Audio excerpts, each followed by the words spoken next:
You know that feeling, right? Where the harder you try to wrap your head around some big, complex idea, the more confused you get. It's like your brain just gets tangled up.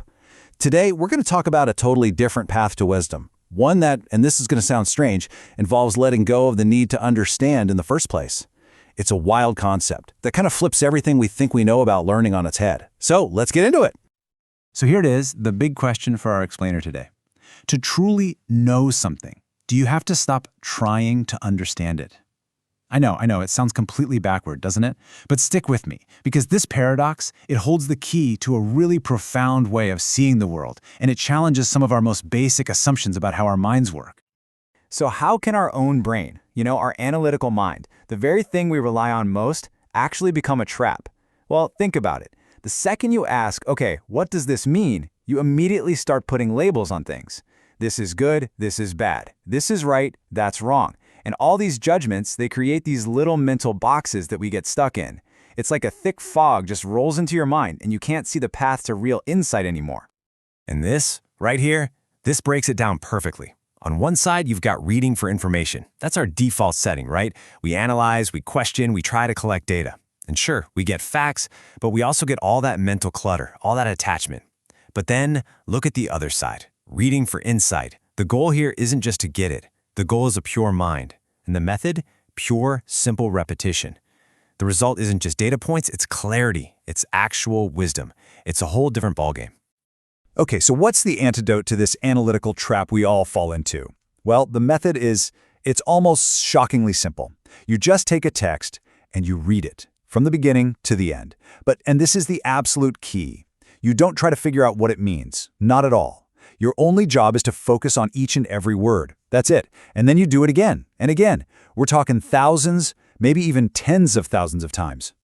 Now, to really get a feel for this practice, you have to sit with this statement for a second. There is no meaning in the scriptures. That sounds pretty wild, right? But of course, it's not meant to be taken literally. What it really is a powerful instruction. It's telling you to stop your own frantic search for meaning, to quiet down all that noise in your head and just let the text be what it is without you trying to force it into a box. All right, so what actually happens inside your mind when you make this shift? When you go from analyzing everything to just pure repetition? Well, it's a journey, a kind of transformation that happens in 3 distinct steps. So the journey unfolds like this. First, you work towards a pure mind. From there, you move on to what's called an equal mind. And the final destination is complete enlightenment. Let's break down what each of these stages actually feels like. So, stage 1 is the pure mind.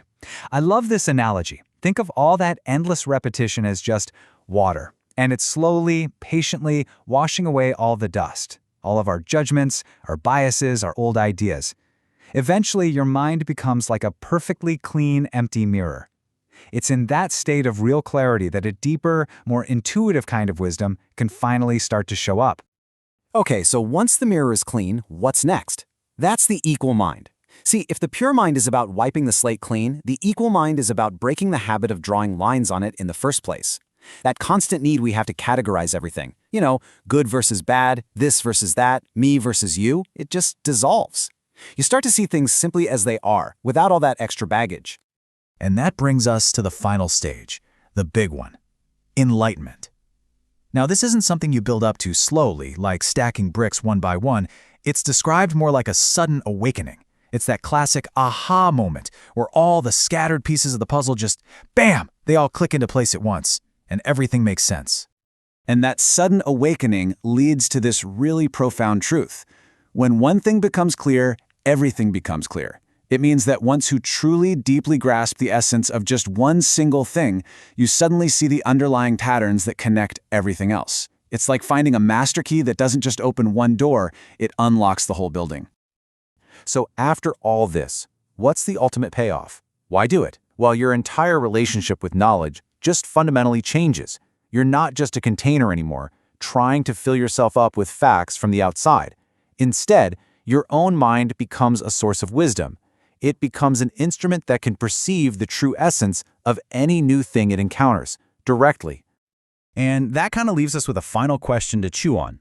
We live in this age of just endless information. We're drowning in it.